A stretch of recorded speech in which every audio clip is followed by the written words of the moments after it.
Bienvenue mon Redouane. Ça va? Film, C'est la première fois que je t'interviewe, c'est la première fois qu'on va se parler sérieusement. J'ai l'habitude d'être debout, de faire le con, et là, assis, Exactement. sérieux, c'est chaud. Et je tiens à le dire devant toutes les personnes qui nous regardent que je suis extrêmement fier de toi. Merci. Je voulais te le dire. Le parcours, il est incroyable, on va le raconter ensemble. Redouane Bougueraba, aujourd'hui, un des humoristes les plus suivis en France, qui remplit, c'est le premier vendeur de tickets en France. T'es rentré sur le son La Kiffance de Naps, et c'est Roman Fressinet qui l'a choisi. Ouais.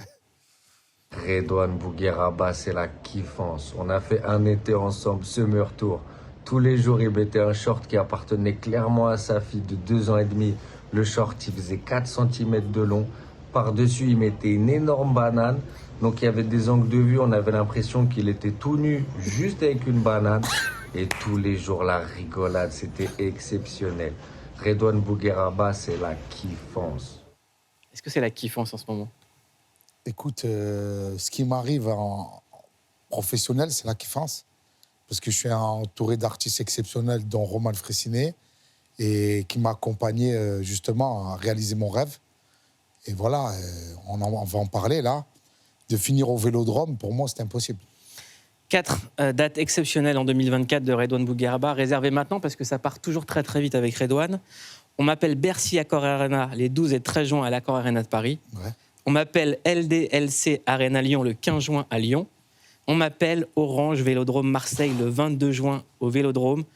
Et la billetterie, je l'annonce ce soir dans Click, est ouverte depuis 18h, teaser. Quand j'étais au collège, la conseillère d'orientation a voulu briser mes rêves. Elle voulait que je devienne plombier, carrossier, charcutier, ou mieux, guetteur dans les quartiers. J'ai essayé le foot, mais j'étais trop gros. J'étais éclaté sa mère. Ça, c'est Zizou, il me dit à l'oreille, va faire du ping-pong, fils de pute. Je me suis mis au stand-up et j'ai enchaîné les scènes. Les plus grandes, les plus prestigieuses. J'ai même fait l'Olympia 2 fois. J'y ai marqué à jamais les premiers, de quoi faire bronzer de nuit les Parisiens. 2023, j'ai rassemblé plus de 350 000 spectateurs dans mes salles. J'ai failli mettre KO McGregor, j'ai fait chanter Sosomanes, j'ai fait transférer Neymar en Arabie Saoudite. Dans ma vie, j'ai pratiquement réalisé tous mes rêves. Il en restait qu'un. Madame Chopard, conseillère d'orientation, je tenais à vous informer que Redouane Bougueraba va faire le stade Vélodrome le samedi 22 juin 2024 et vous êtes invité au premier rang. C'est très classe d'inviter ta conseillère d'orientation. Elle n'a jamais cru en moi. Donc je voulais montrer que c'était possible, qu'il ne fallait pas lâcher les rêves. Mais il n'y a pas eu qu'elle, il y a aussi la conseillère Pôle emploi. Je me rappelle quand j'avais fait ma première scène, j'étais allé la voir pour lui dire voilà, je vais faire du cinéma, je vais faire des spectacles. Elle m'a dit non, soyez concret. J'ai dit comment concret? Elle m'a dit ouais, peinture, manutentionnaire, il faut quelque chose qui vous colle à la peau, sécurité. Vous voulez être devant la caméra, devant une vidéosurveillance, c'est bien. Et voilà, c'est de montrer aux gens qu'ils ont tort et qu'on devrait plus accompagner les gens à faire ce qui leur fait plaisir, leur rêve. Donc, Cette année, il y a 350 000 spectateurs qui sont venus voir Redouane Bougueraba sur scène avec une recette, c'est l'insulte, c'est l'impro. Regardez. Vous allez bien? Vous m'avez préféré au foot et ça, c'est beau. Même moi, je ne savais pas qu'il y avait foot, je vous jure. Vous avez suivi un petit peu ou pas? Vous en battez les couilles, vous voulez rigoler, il n'y a pas de problème. Allez, le premier rang, je vais vous niquer vos mères. Tu dois être du Cap d'Aille ou de Beaulieu, mais pas... Tu as une tête de mec qui souffre. C'est Jules sans le streaming, ça va? Il n'y a pas de blague, elle est morte. Comment tu t'appelles?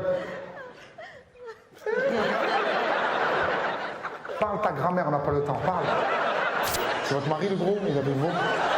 Ah, c'est le maigre. Ils êtes entre le maigre et le gros, Timon et Pumba. Je rigole bien évidemment quand je dis l'insulte. Il y a énormément de talent d'improvisation, c'est pas quelque chose qui vient comme ça. Mais la question que je me pose, c'est pourquoi les gens viennent au premier rang?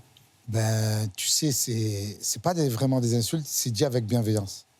Tu sais, ces gars, ils disaient, tu peux insulter la mère de quelqu'un avec amour et dire qu'est-ce qu'il y a avec de la haine. C'est pas vraiment le mot, c'est ce que tu transmets. Et les gens, ils viennent justement pour cette interaction. C'est les premières places qui partent. À chaque fois qu'on a ouvert des spectacles, un an à l'avance, le premier rang se vend au marché noir à prix d'or.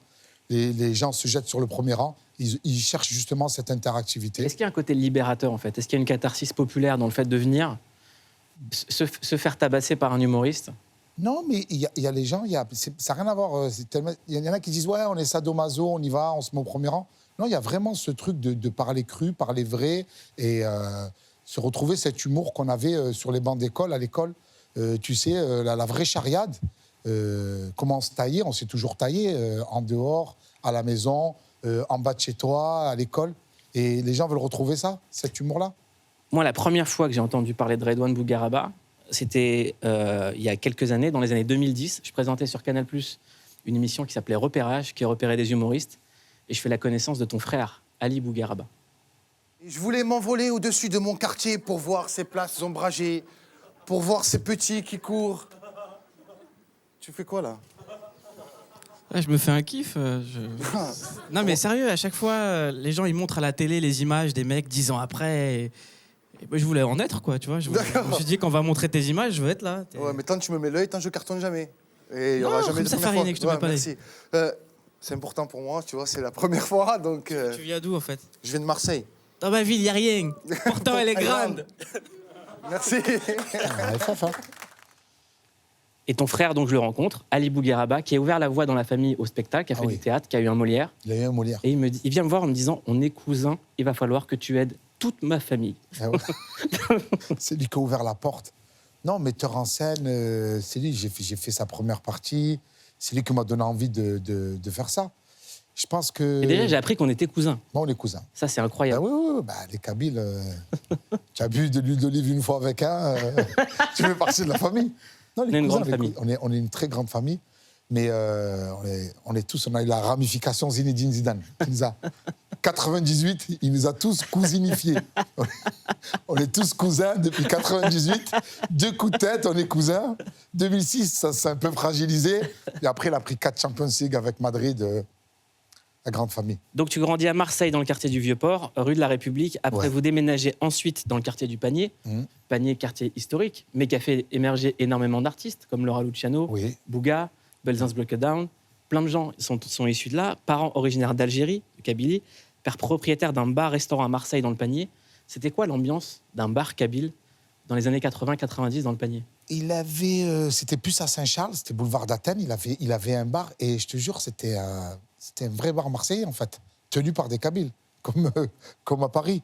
Donc, il était là, parti de cartes. Nous, on allait, il y avait des baraques d'arcade. On allait jouer aux premiers jeux vidéo.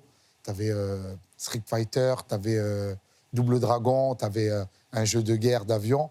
Et voilà, c'était franchement, c'est des beaux souvenirs. C'est une belle Madeleine de Proust. Est-ce que le goût de la charriade, il est venu là?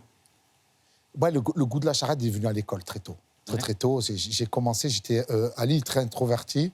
J'étais moins introverti que lui, mais je faisais beaucoup de caricatures. Et tu dessinais les profs? Je dessinais les profs, les élèves, et je passais les dessins, et j'avais des éclats de rire, et j'ai compris l'arme du rire par rapport au dessin, et après, c'est venu avec les mots. Tu parles de ton enfance et de ton père dans le spectacle. Tu arrives à rire avec la violence. Ouais. C'est-à-dire tu parles des punitions que tu avais, Ouais. qui étaient très violentes. Tu dis clairement sur scène, voilà, j'étais un enfant battu. Comment est-ce qu'on arrive à rire avec ça? C'était pas vraiment battu, c'est qu'on faisait des grosses bêtises et qu'il fallait la gifle fédératrice, le revers fédéraire, justement, pour te remettre dans le droit Donc chemin. tu remercies. Bah, je remercie mes parents. Je suis vraiment reconnaissant de mes parents, l'éducation que j'ai eue. Certes, ça n'a pas été dur. C'était rare. Il y avait punition pour faute grave. Mais comme on était une famille nombreuse, on tournait ça à la dérision parce que tu avais des courses-poursuites à la maison. Mais tu ramènes la police à la maison. Ton père, il voulait te tuer avant la police. Hein. Tu avais la police qui séparait. On ne pouvait pas le tuer. Et maintenant que t'es papa? Maintenant que je suis papa... Bon, après, je l'ai expliqué dans mon spectacle. T'as papa poule et t'as au-dessus de papa poule. Je sais pas dire non, en fait. Tout ce que j'ai pas eu, je le donne. Et je pense que je suis pas vraiment dans l'éducation. Je suis plus Montessori. Je laisse les enfants faire ce qu'ils veulent. Hein. Est-ce que tu penses que ça a un lien avec l'éducation que toi, t'as eue? Ouais, je pense que tu essaies de... Je sais pas si c'est la bonne éducation que je donne, mais j'essaie de faire un mix entre l'amour de mes parents et mon amour à moi. Tu sais, mon père m'a pas souvent dit « je t'aime », mais moi, j'essaie de le dire tous les soirs à ma fille. Tu le dis tout le temps? À mes filles, ouais. Tout le temps. T'as 2 filles? Moi, j'ai 2 filles. La grande, elle me calcule plus. Ça y est, elle fait sa vie. Elle a un petit fiancé, elle est bien. T'es quel genre de papa avec la grande? Parce que Bah, tu parles beaucoup de la petite. Je suis un super papa, tu sais. On parle pas mal et j'essaie de les gâter un maximum. Tu sais, elles sont dans des écoles privées. Elles sont sages, en vrai. Elles sont sages. À part la Poupouna, elle est turbulente. Mais la grande, il n'y a rien à redire. Elle me rend fière. Elle ramène des super bonnes notes à l'école. J'ai rien à redire. Qui aurait pu prévoir que maintenant on parle de la fratrie Bougueraba? Parce que tous les frères font des trucs. On avait des blagues, c'était sur les... On était les frères Wayans Rebeu. Ouais, ils sont réalisateurs, metteurs en scène, stand-uppers, acteurs. Ouais, on est en... C'est fou, hein. Tu sais, je suis fier d'eux. Hein.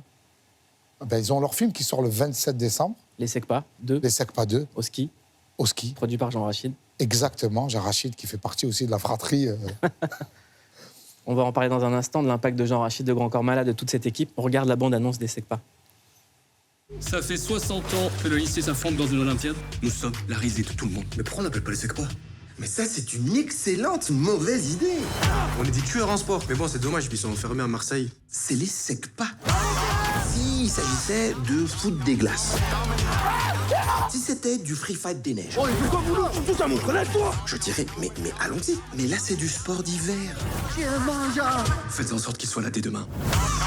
T'es là à chercher dans une bergerie, t'as tenu ou quoi? C'est ta grand-mère, la folle des neiges, qui me l'a prêté. Les Secpa au ski, ça sort le 27 décembre au cinéma. Je vous le dis, c'est une dinguerie. Ouais. Film de Ali Hakim et Hakim Bougueraba. Là, tu vas partir à Marseille. Ouais. Est-ce que tu peux m'expliquer ton ressenti sur ce qui s'est passé hier Ben, j'étais à Marseille hier. Je suis venu exprès pour l'émission. J'étais à Marseille, j'étais dans le stade. Il y a un supporter qui a jeté une canette sur la vitre de l'Olympique Lyonnais. Ça a explosé la vitre et l'entraîneur, Grosso, défiguré, l'œil ensanglanté. Du coup, tu ne peux pas entraîner une équipe si tu as perdu la visibilité. Donc la préfecture de Marseille, avec la ville et les deux équipes ont décidé d'annuler le... Mais c'est grave, ça. Je n'ai pas de mots, en fait. Ça se fait pas. C'est du foot, quand même. On doit se retrouver sur le terrain pour partager, pour communier, pour passer un bon moment.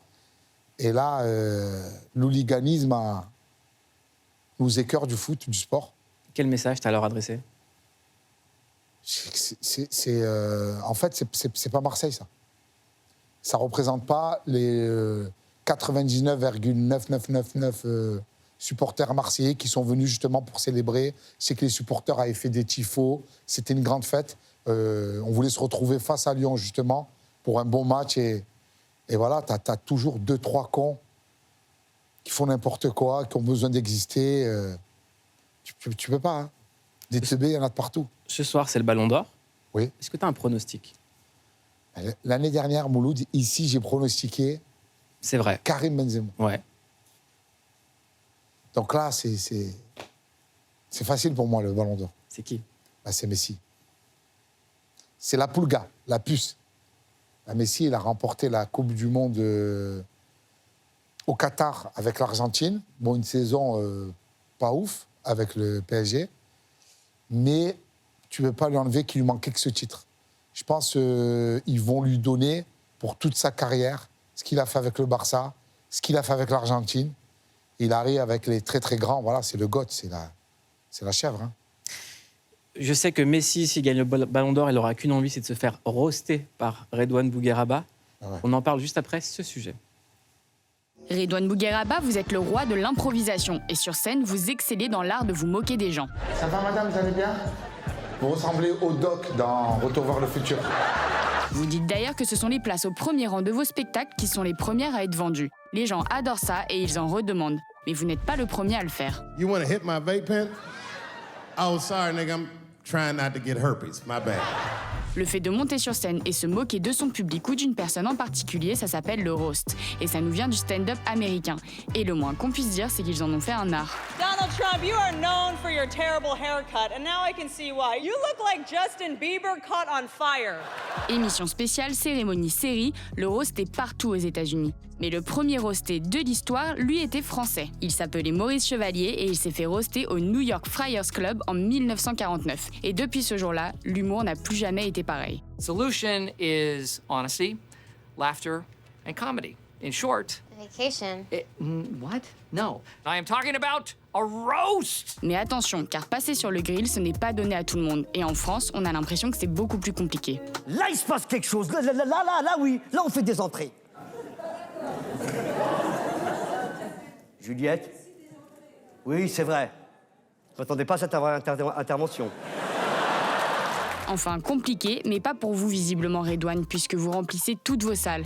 Alors avant de vous demander votre secret, on se demandait, selon vous, pourquoi les gens aiment-ils tant se faire insulter? Alors, c'est pas vraiment de l'insulte, c'est vraiment... on est sur de la blague, on est sur du second degré. On s'est toujours vanné, et quand la vanne, elle est bonne, t'es obligé de rire. Donc, les gens qui viennent au premier rang, ils savent à quoi s'attendre. Hein.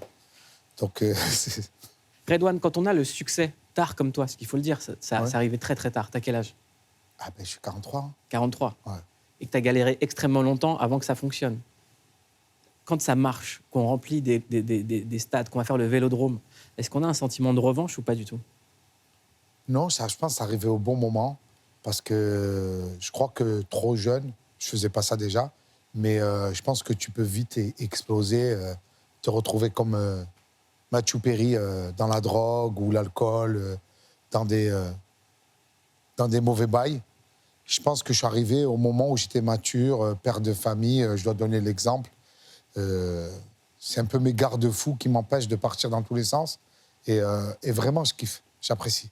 Je pense que trop jeune, t'apprécies pas. Tu penses que c'est normal, ça arrive, t'es là, tu kiffes pas. Tu sais, si tu as vraiment mangé du pain noir, on te ramène un croissant, tu le kiffes. Hein. Le mec qui a mangé toute sa vie des croissants, tu te dis, T'as été rageux à un moment? Non, j'ai jamais été rageux parce que c'est que j'étais pas prêt. Je pense que ça arrivait au bon moment. Je pense qu'il faut remercier Dieu. Je suis croyant et ça doit arriver au bon moment. Elle venait d'où la motivation? Parce que moi, je te voyais. Mais je sais pas, j'aurais pu faire ça. Avec ton sac à dos, tu arrivais de Londres ou de Marseille et tu faisais 5 dates par soir. Ouais, j'avais mais vraiment 5 plateaux par soir. J'avais un sac à dos, une brosse à dents, un caleçon, un couteau et j'enchaînais les chaînes, j'enchaînais les scènes, j'enchaînais les trains, les avions, j'allais jouer de partout. Mais j'aimais faire ça, en fait. Si j'aurais pu tenir encore 20 ans comme ça, à jouer au Panama Café, à jouer dans une chicha, j'aurais pu. Parce que ce qui m'animait, c'est de faire rire les gens, tu vois, de recevoir des messages de gens qui te disent « Écoute, je suis malade, j'ai vu ta vidéo sur YouTube, dans mon lit d'hôpital, tu m'as donné la banane, je suis à 5000 km de toi, je suis en Amérique du Sud, je suis aux États-Unis, tu m'as donné la patate, le sourire, et ça, c'est exceptionnel. » Comment on fait pour pas choper la grosse tête? Ben, je pense que déjà, c'est l'entourage. Tu rentres à la maison, ta femme te dit « Va faire le jardin ». Je dis hey, « Moi, je fais le stade Vélodrome. » Je m'en bats les couilles, va faire le jardin. Et tu te retrouves à devenir jardinier. Ta fille qui te chie dessus, pareil, à changer des couches, à faire du lait, à faire à manger. Je pense que c'est la famille et les potes, ton cercle proche qui te dit hey, « Qu'est-ce que tu nous fais là Calme-toi. » Et je suis super bien entouré. Est-ce qu'on a l'impression que tu accumules les choses comme si tu avais peur que ça s'arrête? Non, je dis beaucoup non. Je refuse pas mal de films, de séries, j'essaie de sélectionner, de faire des trucs vraiment qui me tiennent à cœur. Parce que là, je croise les doigts, ça se passe bien, je gagne bien ma vie. Et les spectacles me permettent de vivre, de survivre et de faire kiffer des gens. Du coup, j'essaie plutôt de faire des choix du cœur. Je ne suis pas dans le problème alimentaire, c'était avant. Nous, on allait faire un tour sur tes réseaux. Ouais. Et on en a vu des choses. Ouais. C'est le clic sur.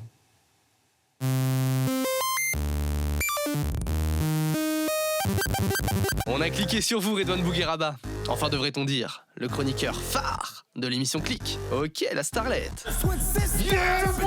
Et sur vos réseaux, vous êtes le stand-upper qui poste le plus d'extraits de son spectacle. Bon, c'est pratique pour les crevards qui veulent pas payer pour aller vous voir. Alors pour les plus courageux, allez voir Redouane. Mais uniquement si dans vos vies, tout va bien, car au niveau de l'accueil, c'est pas ça. Ama, va te faire enculer, Ama. Ben oui, elle est bête, elle est belle, elle est bête.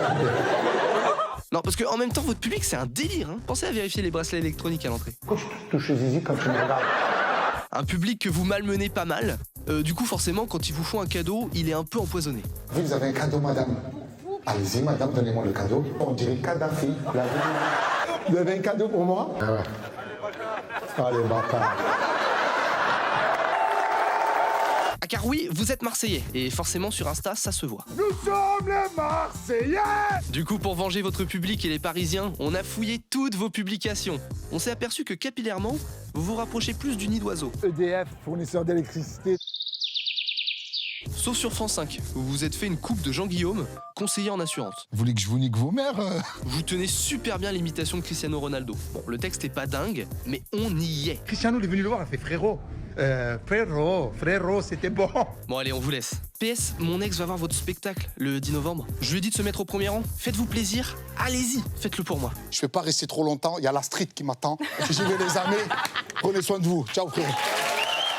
Tu sais le truc de ma femme vient te voir en spectacle, est-ce que tu peux la vanner? C'est le truc qui revient le plus. J'ai eu un joueur, l'équipe de France de rugby, qui m'envoie un message. Ma femme vient, moi je suis à Marcoussis, je m'entraîne pour la Coupe du Monde. Et est-ce que tu peux vanner ma femme? Et j'ai vanné sa femme. Bon, c'est un joueur de rugby, il fait 2 mètres, 140 kilos. Ça reste entre eux. Ouais. Redouane, il nous reste très peu de temps avant la fin de cette émission. On va faire un compte à rebours qui va s'afficher ici. C'est l'interview compte à rebours. Allez, c'est parti, t'as 1 minute, maximum de questions, maximum de réponses. Vas-y. Qu'est-ce que tu veux surtout pas montrer sur les réseaux? La haine. Est-ce que tu sais imiter une personnalité ou un animal? C'est les deux, Sarkozy et une puce. C'est quoi le premier truc que t'as acheté avec ton premier cachet? Premier cachet, je crois que j'ai resto. Hein. Dans quelle époque t'aurais aimé vivre? Là, maintenant. C'est quoi la combinaison alimentaire la plus étrange que t'apprécies? C'est pain-banane. Est-ce que tu regrettes quelque chose que t'as fait dans ta vie? La prison. C'est quoi ton surnom? Le phénoménon. Pour toi, qu'est-ce qu'il y a après la mort? Le paradis. Pour toi, c'est quoi ta définition d'une clique? Une clique, c'est nous. Si tu pouvais remonter dans le temps, t'irais où et tu ferais quoi? J'irais en 98 voir la finale de Coupe du Monde, Zizou de double tête. Si on pouvait te rajouter un membre, ça serait quoi et où? Hein? Le troisième œil. C'est quoi le cauchemar dont tu te souviens toujours? C'est que je cours au ralenti. Qu'est-ce que tu sais faire avec tes mains? Parfait. Le J, c'est le S. Merci beaucoup, mon Redouane. Toutes les réponses? Toutes les réponses, parfaitement. C'était Redouane Bougueraba. Il faut absolument te voir au Vélodrome. Quelle date?